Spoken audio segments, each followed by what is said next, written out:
শুনেছি কারো বয়স 100 বছর হলে এরপর নাকি গুনাহ হয় না, সেটা কতটুকু বলবেন? সুন্নাত নামাজে কি সানা পড়তে হবে? মৃত্যু পর্যন্ত কিভাবে ইমানকে মজবুত রাখা যায়, কিভাবে আল্লাহর সন্তুষ্টি পরিপূর্ণ অর্জন করা যাবে এবং তবার উপর অটল থাকা যাবে, জ্ঞান ও মেধা ও স্মৃতিশক্তি বাড়ানোর উপায় কি? সোমবার এবং বৃহস্পতিবার রোজা রাখার ফজিলত যদি বলতেন। 4 রাকাত নামাজে 3 রাকাত পড়ে সালাম ফিরিয়ে ফেলার সাথে সাথে বসা অবস্থায় বুঝতে পারলে কি করব? 5 ওয়াক্ত নামাজ ঠিক মতো পড়তে পারি না, নামাজের উদ্দেশ্যতা দূর করতে এবং মনোযোগ ফিরিয়ে আনতে কি করব? কোনো মাসবুক ব্যক্তি যদি ইমামের সাথে উভয় দিকে সালাম ফিরিয়ে নেয় তবে তার করণীয় কি? চলুন তাহলে আমরা প্রশ্ন উত্তরের আলোকিত ভুবনে প্রবেশ করি। ওয়াক্ত হয়েছে কিন্তু নামাজ পড়ার আগে এই পিরিয়ড হয়ে গেছে, এ নামাজ কি কাজা পড়তে হবে? ওয়াক্ত হয়েছে, যথেষ্ট সময় ছিল, আপনি কাজা আদায় করতে পারেন নাই, তো এটি অবহেলা। বিশেষ করে অনেকে একেবারে ওয়াক্তের শেষ মুহূর্ত পর্যন্ত নিয়ে যান, তো শেষ মুহূর্ত পর্যন্ত নিয়ে যাওয়া বা সময় পার করে দেওয়া, একদম শেষের দিকে গিয়ে আপনার পিরিয়ড হয়ে গেল, তো সেই নামাজটা আপনাকে পড়তে হবে, বিশেষ করে যদি পুরো ওয়াক্তই আপনি অলমোস্ট পার করে দিয়েছেন, এরকমটি হয়। এমডি ইমন খান লিখেছেন, সোমবার এবং বৃহস্পতিবার রোজা রাখার ফজিলত যদি বলতেন। সোমবার বৃহস্পতিবার রোজা নবী ইসলাম নিয়মিত রাখতেন। সোমবার ইসলাম জন্মগ্রহণ করেছেন, সেজন্য তিনি বারে রোজা রাখতেন, যদিও আমাদেরকে প্রত্যেকের জন্মের বারে রোজা রাখতে তিনি বলেন নাই, বাট তিনি রোজা রেখেছেন। এবং সাপ্তাহিক আমলনামা বান্দার আল্লাহর কাছে উপস্থাপিত হয়ে থাকে এই সময়, সেজন্য এই সময়টাতে রোজা রাখার গুরুত্ব অপরিসীম। এমনি মুজাহিদুল ইসলাম লিখেছেন, কোনো মাসবুক ব্যক্তি যদি ইমামের সাথে উভয় দিকে সালাম ফিরিয়ে নেয় তবে তার করণীয় কি? যদি ভুলে সালাম ফিরিয়ে ফেলেছেন এরকম হয়, তাহলে শেষে সিজদা সাহু দিয়ে দিবেন। এমনি তানভীর হাসান লিখেছেন, 4 রাকাত নামাজে 3 রাকাত পড়ে সালাম ফিরিয়ে ফেলার সাথে সাথে বসা অবস্থায় বুঝতে পারলে কি করব? নামাজ হলো 4 রাকাত, আপনি 4 রাকাত বিশিষ্ট নামাজ, কিন্তু তৃতীয় রাকাতে আপনি বসে সালাম ফিরিয়ে ফেলেছেন এবং বসা অবস্থায় আপনার মনে হয়েছে সালাম দুদিকে ফেরানো শেষ, কথাবার্তা বলেননি, উঠে হাঁটাহাঁটি করেননি, এমন অবস্থা আপনি মনে হয়েছে কেবলামুখী আছেন, ওই অবস্থায় দাঁড়িয়ে আরও 1 রাকাত পড়বেন, পড়ে শেষে সিজদা সাহু দিয়ে নেবেন, ইনশাআল্লাহ নামাজ হয়ে যাবে। এরপর তাসনিম সিরাত, আপনি লিখেছেন, 5 ওয়াক্ত নামাজ ঠিক মতো পড়তে পারি না, নামাজের উদ্দেশ্যতা দূর করতে এবং মনোযোগ ফিরিয়ে আনতে কি করব? ভাই তাসনিম, নামাজের উদাসীনতা দূর করবার জন্য নামাজের গুরুত্ব বুঝেন এরকম মানুষগুলোর সাথে আপনাকে উঠা বসা করতে হবে। সেই সাথে আল্লাহ সুবহানাহু ওয়া তাআলার কাছে একটি দোয়া করবেন, কোরআনে বর্ণিত দোয়া, যেটি ইব্রাহিম আলাইহিস সালাম করেছেন, রব্বি জাআলনি মুকিমাস সালাহ ওয়া মিন যুররিয়্যাতি রব্বানা ওয়া তাকাব্বাল দুআ। আবারও বলছি, রব্বি জাআলনি মুকিমাস সালাহ ওয়া মিন যুররিয়্যাতি। আল্লাহ, হে আমার রব, আপনি আমাকে সালাত কায়েম করুন, কারিব করুন, এবং আমার সন্তানদের মধ্যেও সালাত কায়েমকারী আপনি বানান। রব্বানা ওয়া তাকাব্বাল দুআ, এবং হে আমার রব, আপনি আমার দোয়া কবুল করুন।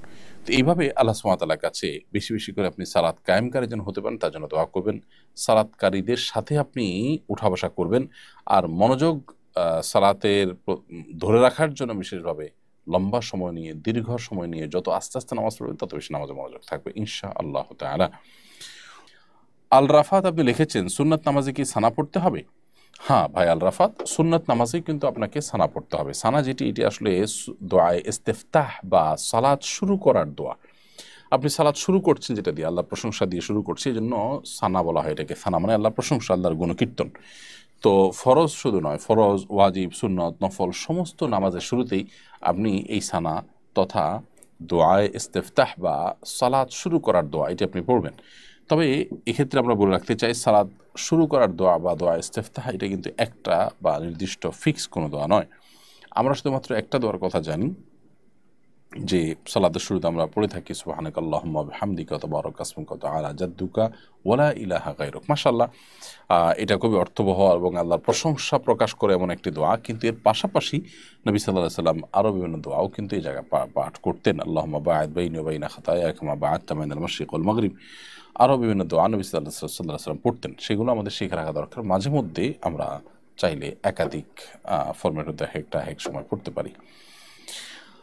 ভালোবাসার ফানুস, এই আইডি থেকে আপনি লিখেছেন, বিবাহিত জীবনে সুখী হবার জন্য করণীয় কি? সুখী দাম্পত্য জীবন যাপনের জন্য পরামর্শ দিবেন। বিবাহিত জীবনে সুখী হওয়ার জন্য, শান্তিতে থাকবার জন্য, সুখ পাওয়ার জন্য দুটি জিনিস দম্পতিকে উভয়কে মেনে চলতে হয়। তার একটি হলো সবর, আর একটা হলো শুকর। অর্থাৎ যে কোনো পরিস্থিতিতে ধৈর্য ধারণ করা এবং জীবনসঙ্গীর ভালো বিষয়গুলো যেটাই দেখবো আমরা সেটা দেখে শুকর আদায় করতে পারা। পজিটিভ জিনিসগুলো দেখে শুকর আদায় করা, নেগেটিভ জিনিসগুলো দেখলে সবর করা, ধৈর্য ধারণ করা। এই দুটি জিনিস ছাড়া কখনো সুখী দাম্পত্য জীবন সম্ভবপর হয় না। বিধায় এই দুইটাকে সব কিছুর উপর প্রায়োরিটি দিয়ে দেখতে হবে। ইনশাআল্লাহ বিদিনিল্লাহ দিন শেষে দেখা যাবে যে আমাদের আল্লাহ রাব্বুল আলামিন জীবনে বারাকা দিয়েছেন, বিশেষ করে দাম্পত্য জীবনে। মুসলমানদের গৌরবের একটা জায়গা হলো দাম্পত্য জীবনে সুখ শান্তি। অতএব এই সুখ এবং স্বাচ্ছন্দ্যময় যে দাম্পত্য জীবন সেটিকে ধরে রাখবার জন্য আমাদের সবর এবং শুকরের চর্চা থাকতে হবে, সবর এবং শুকরের আলোচনা থাকতে হবে, সবর এবং শুকরের ধারণা আমাদের মধ্যে বদ্ধমূল করতে হবে।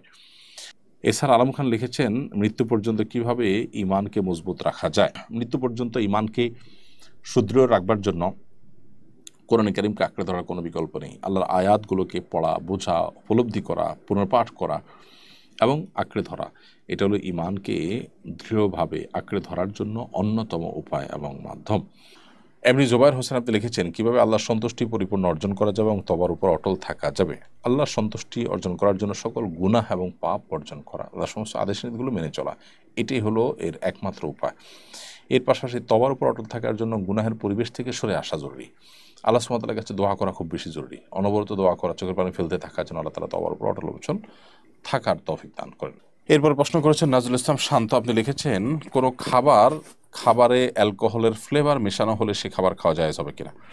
কোনো খাবারে যদি অ্যালকোহলের ফ্লেভার মেশানো হয়, অ্যালকোহল না, অ্যালকোহলের ফ্লেভার, তাহলে সেক্ষেত্রে সন্দেহাতীতভাবে সেটাও আমাদের অ্যাভয়েড করা উচিত, বর্জন করা উচিত। যদি সেটা মাদকের যে সংজ্ঞা তার মধ্যে না পড়ে বা অ্যালকোহল যদি সেটা না হয়, জাস্ট তার ফ্লেভার থাকে, হারাম কোনো উপাদান যদি তার মধ্যে না থাকে, তাহলে সেটা খেলে মৌলিকভাবে সে হারাম হবে না, মাদক যেভাবে হারাম সেরকম, কিন্তু হারামের সাথে সাদৃশ্য গ্রহণ করাও অনুচিত। কারণ এর ফলশ্রুতিতে হারামের প্রতি টান তৈরি হয়, আকর্ষণ তৈরি হয়, সেই জায়গা থেকে এটা অ্যাভয়েড করা দরকার। এমন সময় খাতুন আপনি লিখেছেন, শুনেছি কারো বয়স 100 বছর হলে এরপর নাকি গুনাহ হয় না, সেটা কতটুকু বলবেন। না, এরকম কোনো কথা নেই যে এত বছর বয়স হলে তারপর আর গুনাহ হয় না বা পাপ হয় না। বিষয়টা হলো, কোনো মানুষ যদি একটা এমন বয়সে পৌঁছে যান যখন আসলে তার হিতাহিত জ্ঞান থাকে না, সেন্স থাকে না, তার কোনো কিছু নিজের নিয়ন্ত্রণ নাই, তিনি কিছুই জানেন না, এই পর্যায়ে চলে গেলে তখন তার গুনাহ লেখা হয় না। অর্থাৎ যদি তার অজান্তে কোনো গুনাহ হয়ে যায়, দেখা যাচ্ছে যে হাঁটুর উপরে কাপড় উঠে গেল, যেটা সতর উন্মুক্ত হয়ে গেল, অথচ তিনি জানেন না যে হাঁটুর উপরে কাপড় উঠে গেছে এবং এটা নিয়ন্ত্রণ করার ক্ষমতা তার না, এরকম যদি হয় তাহলে সেক্ষেত্রে তার সেই গুনাহ লেখা হবে না। এটা হলো ইস্যু। এখানে বয়সের ব্যাপার না। অনেকে আছে 100 বছরের পরও মাশাআল্লাহ খুব শক্ত থাকেন, বিশেষ করে জাপানে, কোরিয়াতে, পৃথিবীর অনেক দেশে আছেন যে 100 বছর বা 100 বছরের কাছাকাছি সময় বয়স হওয়ার পরও মানুষ যথেষ্ট স্ট্রং থাকেন শারীরিকভাবে। তো এরকম ব্যক্তিরও কোনো গুনাহ লেখা হবে না, এটা সেরকম না। এটা হলো কেউ নিরুপায় হয়ে গেছেন, কেউ অনন্যোপায় হয়ে গেছেন, তখন ওই ব্যক্তির ওই অনন্যোপায় অবস্থা যদি গুণাগুলো হবে সেগুলোর জন্য আল্লাহ সুবহানাহু ওয়া তাআলা তাকে দায়ী করবেন না। নুসরাত জাহান আনিসা লিখেছেন, জ্ঞান ও মেধা ও স্মৃতিশক্তি বাড়ানোর উপায় কি।